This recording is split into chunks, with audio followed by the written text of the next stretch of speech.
How you can withdraw money from Tonkeeper to Binance. Before we start, if you are interested in securing your cryptocurrencies, you can check out Ledger's hardware wallets by clicking the link in the description below. First of all, you need to start by opening up your Binance and then click on the wallets on the bottom right and then click on the deposit option. Now once you are in, you're just gonna need to search for Ton, and right now Ton is not supported. You have to go with the Web3 wallet, but you don't have the Ton network.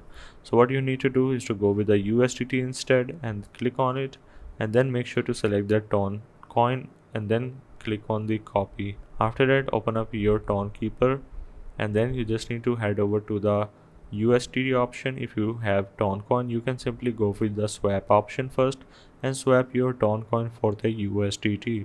Otherwise, click on USDT and click on send option.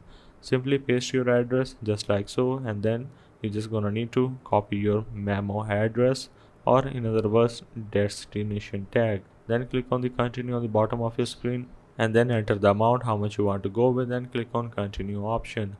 After that, you will gonna receive your USDT right into your Binance just like that. So that's the way of how you can withdraw money from Tonkeeper to Binance.